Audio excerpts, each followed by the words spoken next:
کہتے ہیں کہ تندرستی ہزار نعمت ہے اور اس میں کوئی شک بھی نہیں۔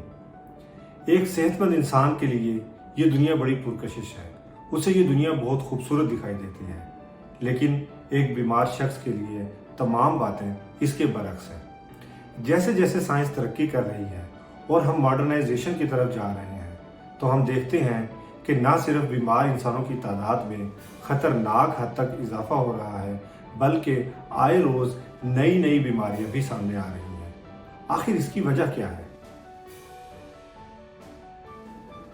پچھلے 2 اشروں میں ورلڈ ہیلتھ آرگنائزیشن بار بار خبردار کر رہی ہے کہ انفیکشس ڈیزیز یعنی متعدی یا وبائی امراض میں بہت تیزی سے اضافہ ہو رہا ہے۔ اس کی کئی وجوہات ہیں، جیسا کہ انٹرنیشنل سفر کرنا بہت آسان ہو گیا ہے۔ ایک اندازے کے مطابق ایک سال میں 2 ارب سے زائد لوگ انٹرنیشنل ٹریول کرتے ہیں۔ اس کے علاوہ تیزی سے بڑھتی ہوئی انسانی آبادی، ادویات کے استعمال کے خلاف جراثیم کی بڑھتی ہوئی مزاحمت، ہیلتھ کیئر کے نظام میں محدود یا کم وسائل کا دستیاب ہونا اور انڈسٹریل فارمنگ یعنی دنیا روایتی کاشتکاری کے نظام کو چھوڑ کر انٹینسیو فارمنگ کی طرف جا رہی ہے تاکہ کم سے کم وقت میں زراعت اور جانوروں کی زیادہ سے زیادہ انپٹ حاصل کی جا سکے۔ اور سب سے اہم بات، بگڑتی ہوئی ماحول کی صورتحال یعنی شدید ماحولیاتی آلودگی۔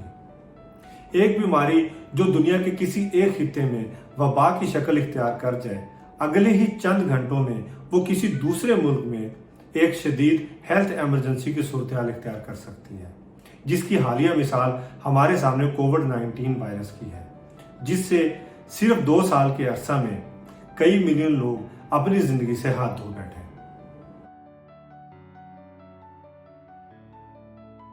بلا شبہ صحت ایک نعمت ہے اور خدا کی طرف سے اس کی قدر اور حفاظت کا حکم بھی دیا گیا ہے، اس لیے حفظان صحت کے اصولوں کو اپنائیں۔ پرسنل ہائیجین کا خاص خیال رکھیں، ہاتھوں کو بار بار دھوئیں، سونے اور جاگنے کا خاص خیال رکھیں، صحت مند غذا استعمال کریں اور صاف پانی زیادہ سے زیادہ پئیں اور ہلکی پھلکی ورزش کو اپنی روزمرہ کی زندگی کا معمول بنا لیں۔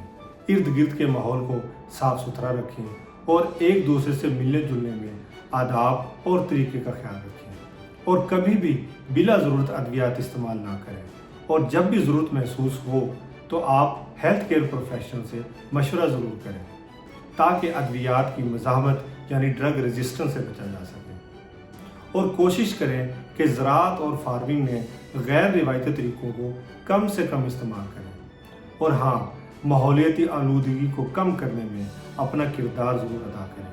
اور میری حکومتوں سے بھی گزارش ہے کہ نہ صرف انوائرمنٹل پروٹیکشن پہ قانون سازی کریں بلکہ اس پہ سختی سے عمل درآمد بھی کروائیں۔